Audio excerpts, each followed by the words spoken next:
موافق هستند قیام بکنند.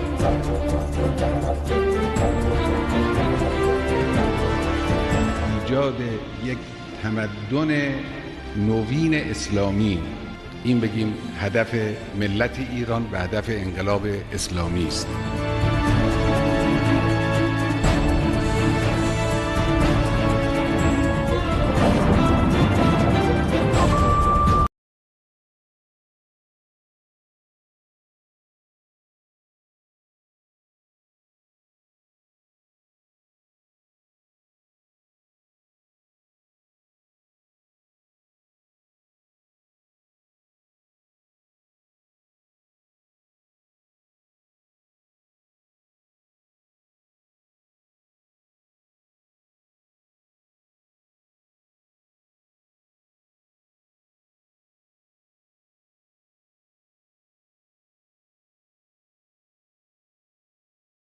دستاویزی فلم حضرت آیت اللہ العظمیٰ سید علی خامنہئی کی رہبری میں اسلامی تہذیب و تمدن کی تعمیر نو کے سلسلہ وار مراحل۔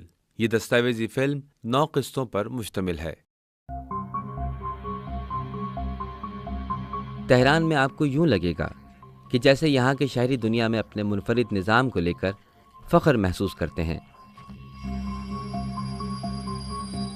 کچھ لوگ آپ سے قدیم و جدید دور کے درمیان امتزاج پر بات کریں گے، تو بعض آپ سے مذہبی قیادت اور عوامی رہبری کے درمیان موجود گہرے تعلق کے بارے میں بات کریں گے، تو کچھ آپ کو بتائیں گے کہ ہماری عوامی و مذہبی قیادت و نظام حکومت اسلامی تعلیمات پر مبنی ہے۔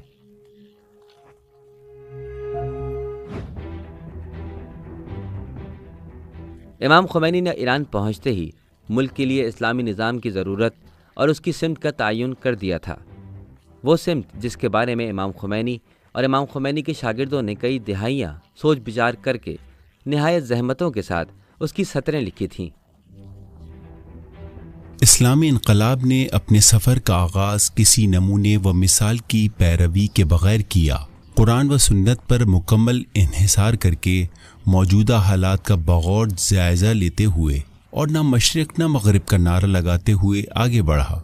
لبرل، مارکسٹ یا فاشسٹ اقدار کے فریم ورک میں نہیں بلکہ اسلامی اقدار کے اندر رہتے ہوئے ایک جدید اسلامی راستہ ہے جس کی بنیاد جمہوریت، عوام کی مرضی اور عوامی ووٹ کے ذریعے حکمرانوں کے انتخاب پر ہے۔ قبل از پیروزی انقلاب مسئله اصلی رژیم طاغوت بود که امام بر آن تمرکز کرد و موفق شد. بعد از پیروزی انقلاب در یک برهه‌ای مسئله تثبیت نظام بود. ایران میں اسلامی نظام کے قیام کی منزل کو اندرونی و بیرونی طور پر کئی خطرات اور بہت سی مشکلات کا سامنا تھا۔ اس وقت بہت سے انقلابیوں کا خیال یہ بھی تھا کہ کامیابی ایک حد کے بعد میسر نہیں رہے گی۔ این اصلا اینا رو متعجب کرده بود که این چه پدیده ایست به وجود آمده، مرعوب شدن. خب هرچه گذشت این حیرتی که اینها داشتند این تبدیل شد به مرعوب شدن بیشتر، یعنی هرچه زمان گذشت خاطر اینها نه فقط آسوده نشد بلکه مشکلاتشون و نگرانی هاشون، دغدغه هاشون افزوده شد. چرا؟ برای خاطر اینکه دیدن این انقلاب در بین ملت‌های مسلمان در همه دنیا مورد استقبال قرار گرفت. انقلاب کی کامیابی کے فوری بعد سخت ترین مشکلات پیدا ہو گئیں۔ وطن پرست تحریک شروع ہو گئی۔ پھر منافقین میدان میں آ گئے، صدامی حکومت نے حملہ کر دیا، کردستان وغیرہ میں بغاوت نے سر اٹھایا، حاسد علماء و سیاسی لوگوں نے سازشیں شروع کر دیں، ایک دن بھی چین سے نہیں بیٹھنے دیا۔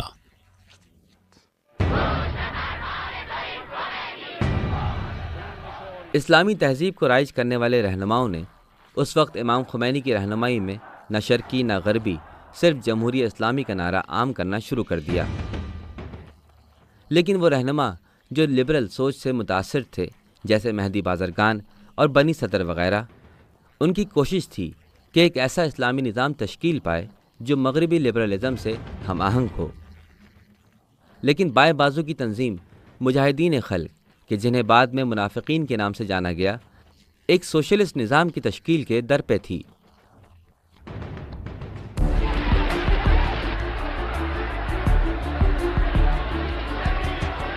من دولت تعیین میکنم، من تو دهن این دولت میزنم، من دولت تعیین میکنم، من به پشتیبانی این ملت دولت تعیین میکنم، من به واسطه این که ملت مرا قبول دارد.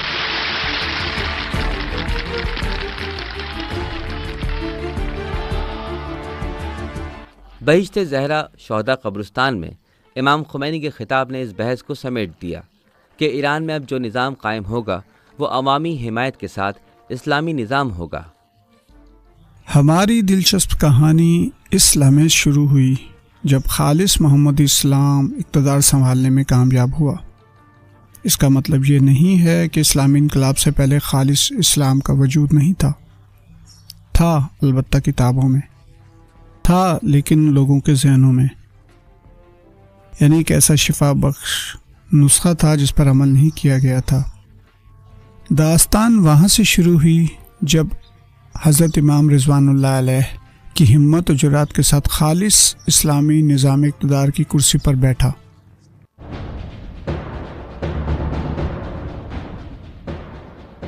که ایشون رئیس دولت باشند و ایشون وزرای خودشون را بعد تعیین خواهند کرد و به ما معرفی میکنند تا اینکه شورای انقلاب ما که پیشنهادشون این بود است که ایشون رئیس دولت باشند، شورای انقلاب وزرای ایشون را بررسی بکنند و انشاءالله مسائل به طور سهل و به طور خوبی انجام بگیرد۔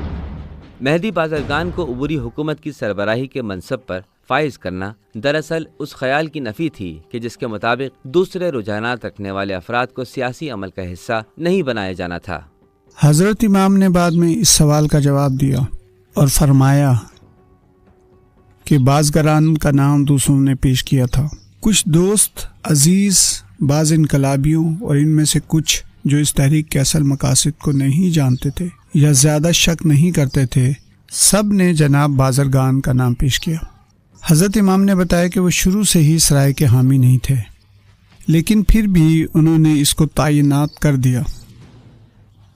آپ ملاحظہ کریں کہ حضرت امام بازرگان کے ساتھ چلے ہیں، یہاں تک کہ بازرگان نے آخری حد پار کرنے کی کوشش کی۔ امام خمینی نے بازرگان کی حکومت سے کہا کہ نئے دستور کے مطابق جمہوریہ اسلامی نام کے لیے عوامی ریفرینڈم کا انعقاد کیا جائے۔ اس وقت بازرگان نے مشورہ دیا کہ ڈیموکریٹک لفظ کا بھی اضافہ کیا جائے اور جمہوریہ اسلامی ڈیموکریٹک کے بارے میں عوام سے رائے لی جائے۔ ما مردم سالاری را قبول داریم، آزادی را هم قبول داریم، اما لیبرال دموکراسی را قبول نداریم. با اینکه معنای لغوی لیبرال دموکراسی همین آزادی و همین مردم سالاری است، اما این واژه لیبرال دموکراسی در اصطلاح مردم عالم، در معرفت و شناخت مردم عالم با یک مفاهیمی همراهه که ما از اون مفاهیم بیزاریم. نمیخواهیم اون اسم را بگذاریم بر روی مفهوم پاکیزه و سالم و صالح و خالص خودمون. لذا ما برای نظام مطلوب خودمون اسم جدید میگذاریم، میگیم مردم سالاری اسلامی یا جمهوری اسلامی. اسلامی جمہوریت اور مغربی طرز جمہوریت کے درمیان بنیادی فرق یہ ہے کہ اسلامی جمہوریت میں ہم تمام مکاتب فکر کے درمیان آزادانہ مکالمے کی حمایت کرتے ہیں، جبکہ مغربی جمہوریت مثال کے طور پر ہولوکاسٹ پر کسی قسم کی بحث کو منع کرتی ہے۔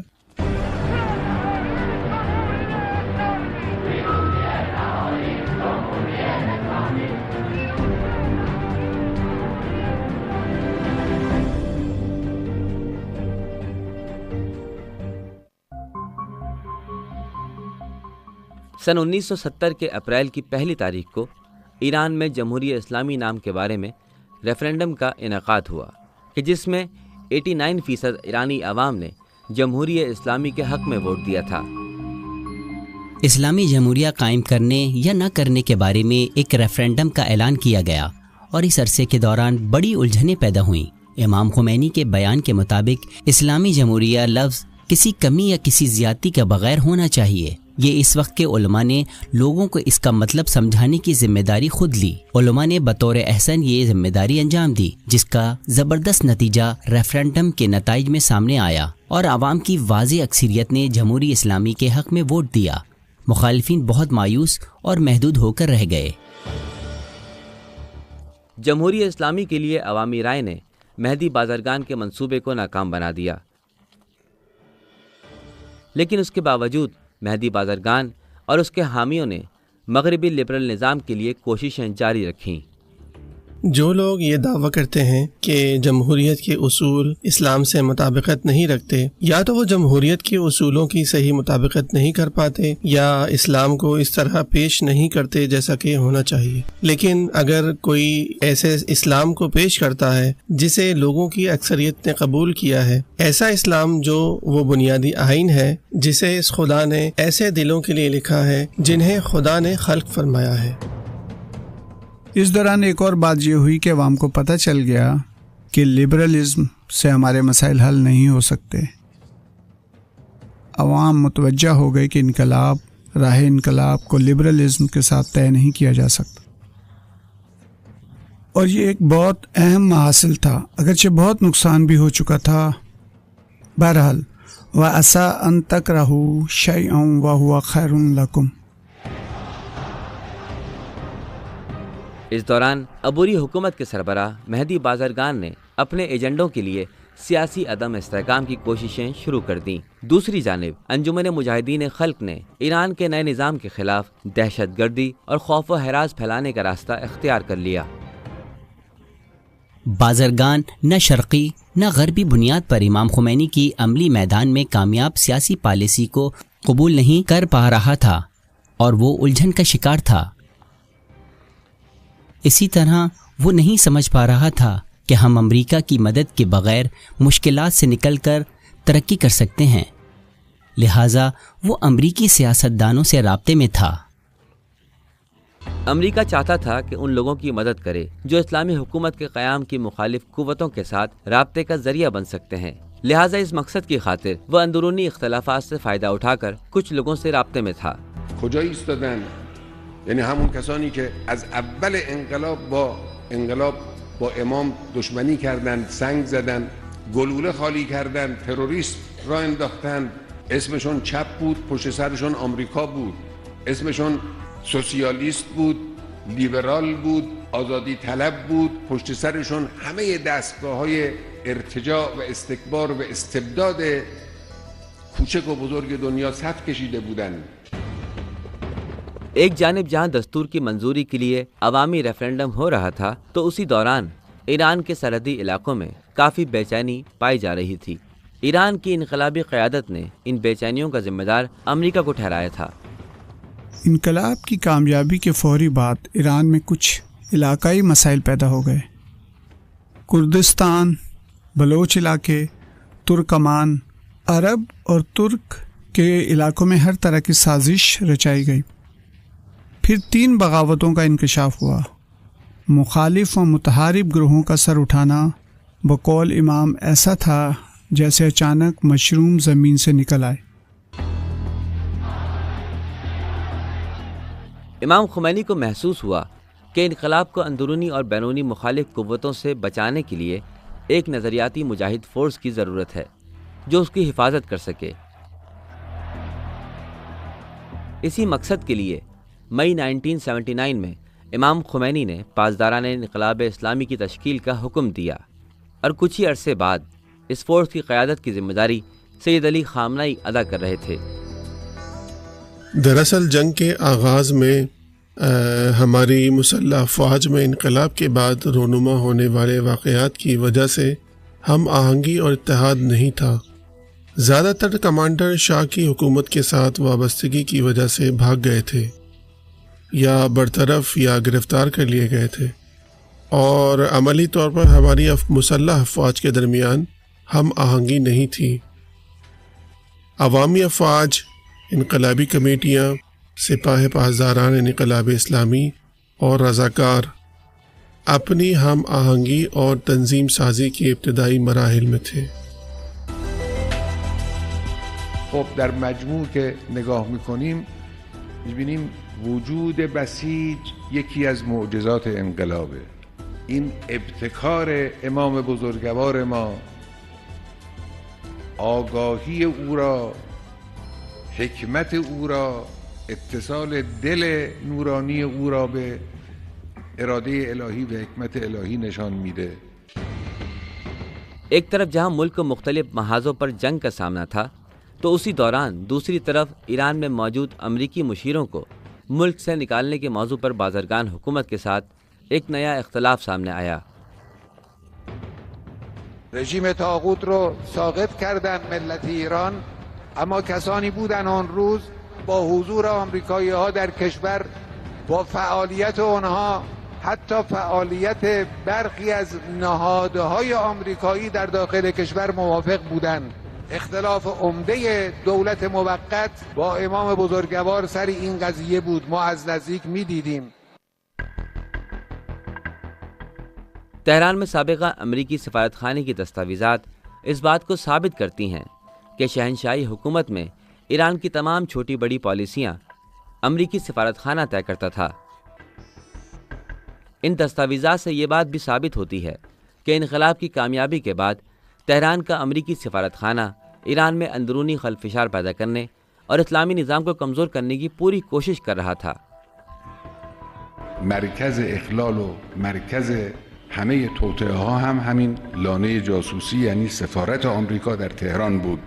ارتباط بگیرن، تهدید کنن، تطمیع کنن، قرار مدار بگذارن، انسانهای ضعیف رو به خودشون جذب کنن برای اینکه شاید بتوانن کاری انجام بدن. ریاست ہائے متحدہ امریکہ نے ایران کے معزول بادشاہ محمد رضا پہلوی کے استقبال سے یہ دکھانے کی کوشش کی کہ ابھی اس کی کمر نہیں ٹوٹی اور ہم اس کے ساتھ کھڑے ہیں۔ ادھر ایران میں یونیورسٹی کے طلباء نے 4 نومبر 1979 کو امریکی سفارت خانے پر دھاوا بول دیا اور اس میں موجود عملے کو جاسوسی کے الزام میں گرفتار کر کے یرغمال بنا لیا۔ The American embassy in Tehran is in the hands of Muslim students tonight. Spurred on by an anti-American speech by the Ayatollah Khomeini, they stormed the embassy, fought the Marine Guards for 3 hours, overpowered them, and took dozens of American hostages. The students want the deposed Shah returned to Iran for trial. بازرگان نے امریکی سفارت خانے پر university طلبہ کے دھاوا بولنے کے واقعے پر احتجاج کرتے ہوئے عبوری حکومت کی سربراہی سے استعفیٰ دے دیا۔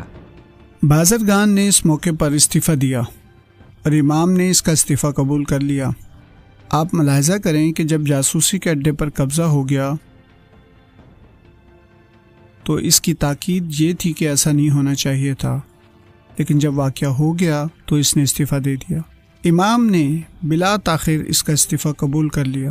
اس کے بعد امام نے جو خط جناب محتشمی کو لکھا، جناب محتشمی اس وقت وزیر داخلہ تھے، ان کے جواب میں امام نے لکھا، یہ لوگ ایسے سلسلوں کو لے کر چل رہے تھے کہ اگر انہیں نہ روکا جاتا تو یہ لوگ ایک مرتبہ پھر ایران کو امریکہ کے حوالے کر دیتے۔ انقلاب اسلامی کونسل نے امریکی حکومت کی جانب سے امریکی سفارت خانے کے یرغمالیوں کی رہائی کے مطالبے پر اجلاس بلا لیا اور کونسل نے سید علی خامنہئی کو اس مسئلے کی ذمہ داری سونپ دی۔ سید علی خامنہئی نے قم شہر میں امام خمینی سے ملاقات کا وقت مانگا تاکہ اس موضوع پر امام خمینی کی رائے لی جا سکے۔ من و 2 نفر دیگه که عضو شورای انقلاب بودیم اون روز 31-2 سال قبل از این از تهران رفتیم قم خدمت امام اون وقت هنوز در قم بودن، تهران نیامده بودن، که نظر ایشون را بپرسیم نسبت به اون قضیه، اون اقدام مهم. امام رو کردن به ما، گفتن از آمریکا میترسید، گفتیم نه، گفت پس برید اقدام کنید. ما آمدیم اقدام کردیم و موفق شدیم.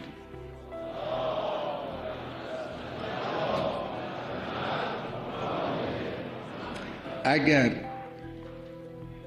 ترس آمد، اگر طمع آمد، اگر غفلت آمد، اگر گرایش‌های انحرافی پا در میان گذاشت، کارها مشکل خواهد شد. اسلامی نظام کو کمزور کرنے کی خاطر عبوری حکومت کے استعفے دینے کے بعد اسلامی انقلاب کی ساری قیادت تیزی سے حرکت میں آ گئی تاکہ اندرونی یا بیرونی کسی بھی دشمن کے ممکنہ حملے کو روکا جا سکے. امام یادم است یک روز ما رو خواستن رفتیم قم، اون وقتشون هنوز قم بودن، با اوقات تلخی گفتن که قانون اساسی رو زودتر تدوین کنید. اون وقت انتخابات مجلس خبرگان راه افتاد، مردم خبرگان را انتخاب کردن برای تدوین قانون اساسی. بعد هم که قانون اساسی تدوین شد او رو به رأی عمومی گذاشتن، رفراندوم شد، مردم انتخاب کردن قانون اساسی را. رأی مردم.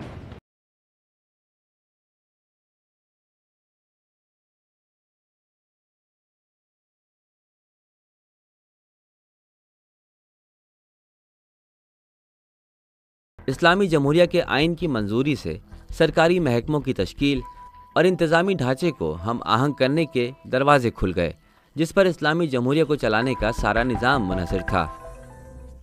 آئین کی شق نمبر 5 میں کھلے لفظوں میں لکھا ہوا ہے کہ اسلامی حکومت کی تشکیل ولایت فقیہ کی بنیاد پر ہوگی. اسی طرح آئین کی شق نمبر 6 بیان کرتی ہے کہ ملک کے نظم و نسق کو انتخابات کے ذریعے عوامی رائے یا براہ راست ریفرینڈم کے ذریعے سے چلایا جائے گا، جن کی تفصیل آئین میں درج ہے. آیت مجیدہ ہے کہ من یطع الرسول فقد اطاع اللہ، پھر فرمایا اطیعوا اللہ واطیعوا الرسول. یہ حکم اطاعت ہے. جب کہا جاتا ہے اطاعت کرو تو ایک قانون کی طرف اشارہ ہے جس میں ایک حکم اور ایک ممانعت ہے. جب کہا جاتا ہے کہ اطیعوا اللہ تو معلوم ہوتا ہے کہ انسان اور خدا کے درمیان رابطے کا ایک قانون ہے. جب کہا جاتا ہے کہ اطیعوا الرسول یعنی یہ قانون جو انسان اور خدا کے درمیان رابطے کی بنیاد پر ہے، اس کے لیے ایک رہبر ہے، ایک سیاسی قیادت ہے. یہ سیاسی قیادت پہلے مرحلے میں پہلے درجے پر حضرت رسول اکرم صلی اللہ علیہ وآلہ وسلم کی ذات میں جلوہ گر ہے. آئین کے مطابق تشکیل حکومت کے دوران مغربی ذرائع ابلاغ نے بدترین پروپیگنڈا شروع کر دیا کہ یہ ولی فقیہ کی آمریت کا سلسلہ ہے.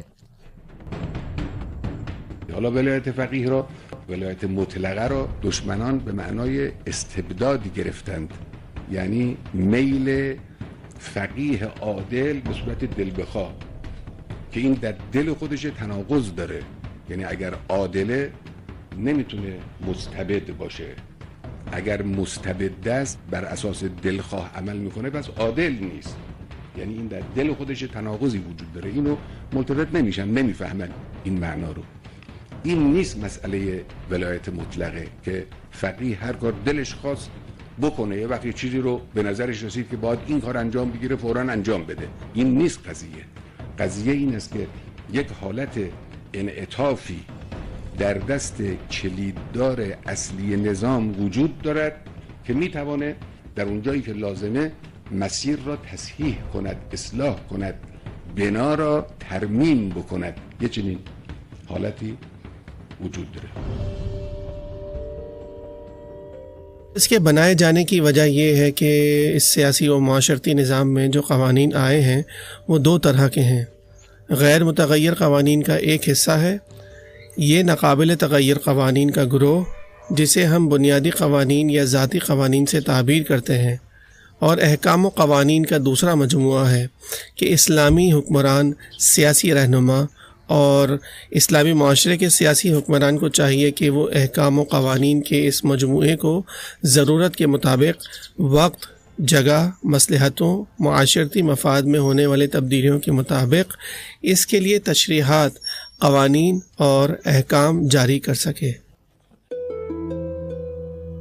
اسلامی جمہوریہ کے آئین میں اس بات کو بھی واضح کیا گیا ہے کہ مجلس خبرگان کو ولی فقیہ کے انتخاب کا بھی حق ہے، اور مخصوص شرائط کے ساتھ یہی مجلس خبرگان ولی فقیہ کو عہدے سے معزول بھی کر سکتی ہے۔ ولایت فقیہ کے لیے اس کا صرف فقیہ ہونا کافی نہیں ہے، بلکہ فقیہ کا عادل ہونا لازمی شرط ہے۔ اسی طرح اس میں اخلاقی و روحانی خصوصیات کا ہونا ضروری شرط ہے۔ تکبر و غرور نہ ہو، ہوائے نفس اور دنیاوی لالچ نہ ہو، کافی حد تک آگاہی و بصیرت رکھتا ہو۔ سربراہی کرنے کے لیے شخصیتی خوبیوں میں وزن ہو، زمانے کے حالات سے آگاہ ہو، موقف میں مضبوطی اور اقدام کرنے میں پختگی ہو۔ آئین نے عوام کو اسلامی جمہوریہ میں حکومتی اور انتظامی حکام کو منتخب کرنے کا اختیار دیا ہے۔ ایرانی قیادت عوامی امور کے انتظام میں ایک فقیہ کی عوامی حمایت کا ایک نظریہ ہے جو کسی نہ کسی طریقے سے عوام کی مرضی سے منسلک ہے، کیونکہ اسلام میں عام طور پر کہا جا سکتا ہے کہ حاکمیت کی قانونی حیثیت یا لیجیٹیمیسی میں عوام کا بنیادی کردار ہے۔ خدا کی مطلق حاکمیت اور قیادت و رہبری کی عملی شکل تب ہی ممکن ہے کہ جب عوام انہیں تسلیم کر لے۔ عوام کی طرف سے قبولیت اس مقصد کے لیے ضروری ہے۔ کہا جاتا ہے کہ ایران میں ولایت فقیہ اور عوامی رائے کے امتزاج نے عوامی مذہبی قیادت اور خود مختاری کو جنم دیا ہے۔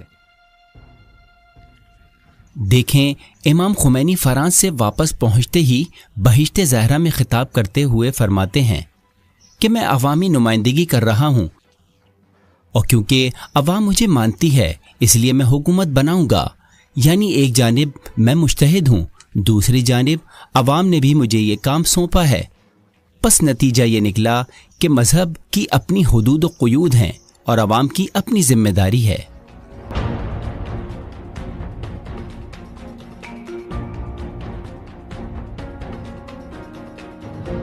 گمان نکنند افرادی که امام بزرگوار ما انتخابات را از فرهنگ غربی گرفت، اون رو قاطی کرد با تفکر اسلامی و شریعت اسلامی. نه، اگر انتخابات و مردم سالاری و تکیه به آراء مردم جزو دین نمی بود و از شریعت اسلامی استفاده نمی شد، امام هیچ تقیدی نداشت. 1980 میں آئین کے تحت ملک بھر میں پہلے صدارتی اور پارلیمانی انتخابات کا انعقاد ہوا۔ ان میں سید علی خامنئی تہران سے قومی اسمبلی کے رکن منتخب ہوئے، جبکہ صدارتی انتخابات میں ابو الحسن بنی صدر اسلامی جمہوریہ ایران کا پہلا صدر منتخب ہوا۔ ایران نے یک کے بعد دیگر کئی انتخابات کا انعقاد کیا۔ پہلا ریفرینڈم اس لیے ہوا کہ یہ نظام جمہوری اسلامی ہو یا نہیں، دوسرا ریفرینڈم آئین کے لیے ہوا، اور ان کے بعد پارلیمانی عام انتخابات اور ساتھ ہی صدارتی انتخابات کا انعقاد ہوا۔ امام خمینی اس وقت بھی اسلامی جمہوریہ ایران کے لیے بنی صدر کی صدارتی عہدے سنبھالنے کے مخالف تھے، لیکن امام خمینی نے عام انتخابات اور عوامی رائے کے پیش نظر اپنی رائے کا اظہار نہیں کیا۔ بنی صدر ان قوم پرست رہنماؤں میں سے تھا جن کی سوچ یہ تھی کہ ہمیں امریکیوں کے ساتھ اپنے تعلقات بحال رکھنے ہوں گے۔ وہ فرانس میں بھی امام خمینی کے ساتھ رہا، لیکن اس نے کبھی بھی امام خمینی کو ولی فقیہ یا رہبر کے طور پر نہیں مانا تھا۔ ایران میں برپا ہونے والے اسلامی انقلاب نے ہمسایہ ملکوں میں حکمران طبقہ اور حکومتوں میں بے چینی کی لہر دوڑا دی۔ وہ ڈر گئے کہ کہیں اس انقلاب کے اثرات ان کو اپنی لپیٹ میں نہ لے لیں۔ صدام حسین کہتا تھا کہ جب ایران کے عربی ریڈیو کی آواز آتی ہے تو میرا سارا جسم کانپ جاتا ہے، لیکن بات صرف صدام کی نہیں ہے، خطے کے سارے آمر خوفزدہ ہو گئے تھے۔ ایران میں برپا ہونے والے اسلامی انقلاب کے بارے میں صدام جانتا تھا کہ اس انقلاب کے پہلے براہ راست اثرات جس ملک میں ہوں گے وہ عراق ہے، کیونکہ عراق میں آیت اللہ محسن حکیم کے دور سے پوٹینشیل پیدا ہو چکا تھا جو حوزے سے لے کر قبائل اور مختلف علاقوں تک پھیلا ہوا تھا۔ یہاں اسلامی حکومت کو قبول کرنے اور اسلامی انقلاب کی حمایت کرنے کے لیے زرخیز زمین موجود تھی۔ نئی قائم ہونے والی اسلامی حکومت کے خلاف خطے کے ممالک میں پائی جانے والی بے چینی کو امریکہ نے مزید بڑھاوا دینا شروع کر دیا، اور یہ وہ وقت تھا کہ صدام حسین نے سوچا کہ اب سابق شاہ ایران کی جگہ خطے میں امریکی پولیس مین کا کردار ادا کرنے کا بہترین موقع ہے۔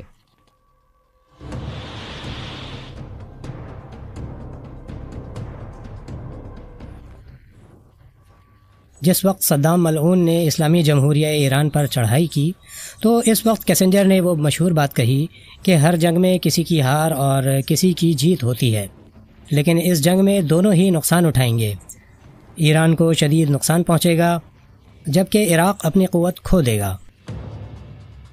جنوری 1976 میں امریکی بحریہ نے ایران کو 69 F-14 طیارے فراہم کیے۔ کچھ خفیہ تکنیکی خصوصیات کو چھوڑ کر ایرانی ٹام کیٹ طیارہ بحریہ کے موجودہ طیاروں سے مشابہ تھا۔ امریکی اور رومانیہ کے تکنیکی ماہرین اور امریکی پائلٹس نے تربیت اور تکنیکی جانب سے ایران پر اسلحے کی پابندی عائد ہے۔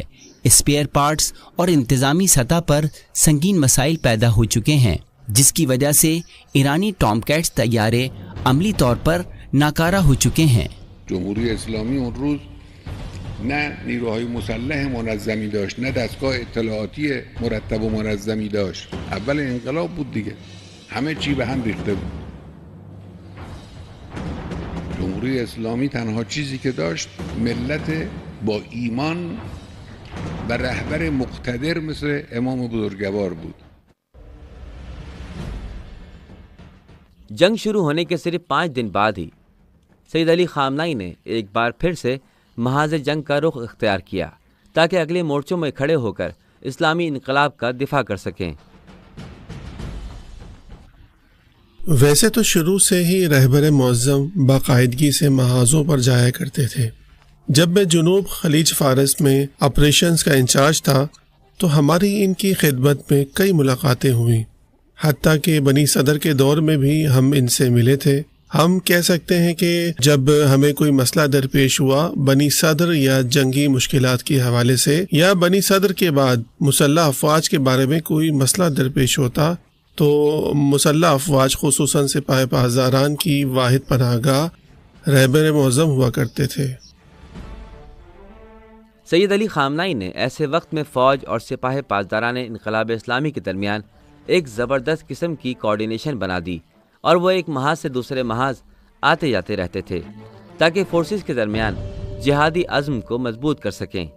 ایک ہفتے کی خاموشی کے بعد سیکیورٹی کونسل نے قرارداد نمبر 479 منظور کی، جس نے اسلامی جمہوریہ کو مایوس کر دیا۔ اس دوران جہاں ایک جانب محاذ جنگ میں بڑی سخت قسم کی گرما گرمی موجود تھی، تو دوسری جانب امام خمینی نے بنی صدر کو فوج کی سربراہی سے برطرف کر دیا۔ لیکن صورتحال مزید اس وقت خراب ہونے لگی جب بنی صدر نے جنگ بندی کی شرائط کو تسلیم کرنے کا عندیہ دے دیا۔ یہ جمہوری اسلامی کے لیے ایک مشکل وقت تھا کہ ان سے کہا جا رہا تھا کہ تم جنگ بندی کو تسلیم کرو، جبکہ ایران کے کئی علاقے مقبوضہ ہو چکے تھے۔ دوسری طرف صدام بار بار کہہ رہا تھا کہ اس نے خلیج کے سارے ملکوں اور مغرب کی نمائندگی کرتے ہوئے یہ جنگ شروع کی ہے۔ انقلاب اسلامی کی قیادت پر واضح ہو گیا کہ بنی صدر کا صدارت کے عہدے پر باقی رہنا اسلامی جمہوریہ ایران کے لیے ایک مستقل اور سنگین خطرہ ہے، اور یوں ایران کی پارلیمنٹ میں سید علی خامنہئی نے بنی صدر کو صدارت کے عہدے سے برطرف کرنے کی قرارداد پیش کر دی۔ نمونه امضا نکردن لوایح مصوبه مجلس، اهانت به شورای نگهبان و شورای عالی قضایی، متهم کردن مجلس شورای اسلامی، اهانت دائمی و مستمر به کابینه و شخص رئیس دولت، مخالفت آشکار و پنهان با سپاه پاسداران و جهاد سازندگی و دیگر نهادهای انقلابی و قانونی. آقای بنی صدر در یک جمله کوتاه جمهوری اسلامی و نهاد ریاست جمهوری را تحقیر می‌کند۔ بنی صدر کی اس کے عہدے سے برطرفی کے بعد یہ واضح ہو گیا کہ مسلط کردہ جنگ اسلامی جمہوریہ ایران کی نوزائیدہ حکومت کو ختم کرنے میں ناکام ہو چکی ہے، جس کے بعد ایران میں انقلابی قائدین کو ٹارگٹ کلنگ یعنی نشانہ بنا کر گولی مار کر اور بم دھماکوں کا ایک سلسلہ شروع ہو گیا۔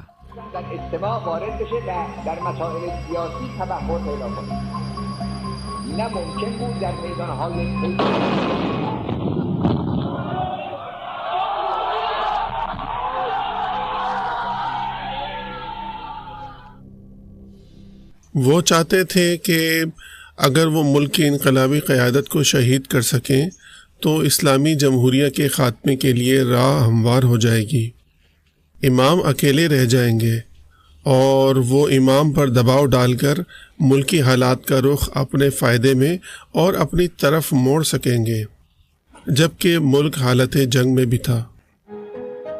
بنی صدر کی برطرفی کے صرف 5 دن بعد ہی سید علی خامنہئی کو ایک بم دھماکے کے ذریعے قتل کرنے کی کوشش کی گئی۔ اگلے ہی دن جمہوریہ اسلامی پارٹی کے مرکزی دفتر میں خوفناک بم دھماکہ ہوا، جس میں انقلاب اسلامی کی 72 اہم رہنما شخصیات نے اکٹھے جام شہادت نوش کیا۔ ان میں پارٹی کے سربراہ اور اہم ملکی و علمی شخصیت آیت اللہ سید محمد بہشتی بھی شامل تھے۔ 100 حکومتی عہدیداروں اور اراکین پارلیمنٹ کی شہادت کے صرف 1 مہینے بعد ایک اور بزدلانہ دہشت گردانہ حملہ کیا گیا، جس میں صدر مملکت محمد علی رجائی اور قومی اسمبلی کے اسپیکر محمد جواد باہنر کو شہید کر دیا گیا۔ یہ بات یقینی ہے کہ تخریب کار قوتوں نے اپنی ابتدائی کارروائیاں جیسے جمہوری اسلامی پارٹی کے ہیڈ کوارٹر کو بم دھماکے سے اڑانا، بعض اہم شخصیات کو قتل کرنا، منافقین اور امریکی انٹیلیجنس CIA کی مدد سے انجام دی تھیں۔ بعضی کسانی بودند که مباشر این جنایت بزرگ بودند. اینها سالهای متمادی در بین مردم، در بین جوانها با تبلیغاتی خودشون رو جور دیگری معرفی کرده بودند.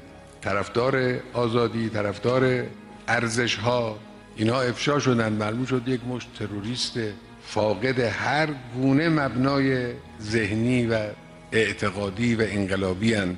همینا بودن که بعد از آنی که اندک مدتی از این حادثه گذشت به کسی مثل صدام حسین پناهنده شدند. علیه مردم عراق هم کار کردند، علیه مردم ایران هم تلاش کردند. انقلابی قیادت نے اس وقت سید علی خامنہئی کو ملک کے صدارتی امیدوار کے طور پر نامزد کر دیا۔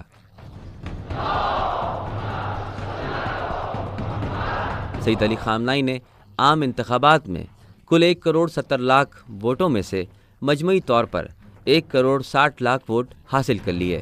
در پاسخ به محبت و اعتماد یک پارچه مردم اعلام می‌کنم که به سهم خویش ان حالات میں رہبر معظم کے وہم و گمان میں بھی یہ بات نہیں تھی کہ وہ کبھی ایران کے صدر بن جائیں گے، لیکن امام خمینی نے بنی صدر جیسے تجربے کے بعد سید علی خامنہئی رہبر معظم سے کہا کہ وہ صدارتی امیدوار کے طور پر میدان میں اتریں۔ سید علی خامنہئی 1981 سے 1989 تک صدارت کے عہدے پر رہے، اور یہ وہ دور تھا کہ جب جمہوریہ اسلامی ایران مسلط کردہ جنگ سمیت داخلی اور خارجی محاذوں پر بہت سے اہم مسائل کا سامنا کر رہی تھی۔ لیکن ان سب کے علاوہ 1989 میں انہیں ایک انتہائی مشکل اور اہم مسئلے کا سامنا کرنا پڑا۔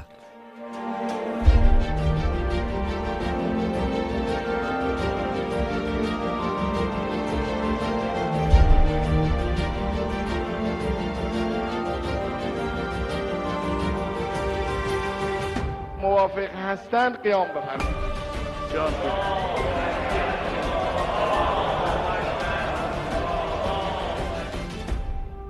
امریکی حکومت اور وہاں کے سیاستدانوں کا خیال تھا کہ ایران کا اسلامی انقلاب زیادہ عرصے چلنے والا نہیں ہے اور امام خمینی کی آنکھیں بند ہوتے ہی اسلامی انقلاب کا شیرازہ بکھر جائے گا۔ لیکن آیت اللہ العظمہ سید علی خامنہئی نے اسلامی انقلاب کو مضبوط، مستحکم اور مقتدر باقی رکھنے کے ساتھ ساتھ دشمنوں کی تمام تر دھمکیوں، حملوں اور پابندیوں کا بہترین انداز میں ڈٹ کر مقابلہ کیا۔ آج بھی یہ سفر فتح و کامرانیوں کے ساتھ ترقی کی بلند منزلوں کی جانب رواں دواں ہے۔ انقلاب یک سد پولادینی در مقابل اینها درست کرده. ما میخوایم این صد رو مستحکمتر کنیم، اجازه ندیم به هیچ قیمتی در اقتصاد ما، در فرهنگ ما، در سیاست ما، در سرنوشت و مقدرات ما اینا دخالت کنن. این احتیاج داره به این که استحکام درونی و داخلی پیدا کنه. این استحکام درونی یکی از پایه‌های مهمش اقتصاده.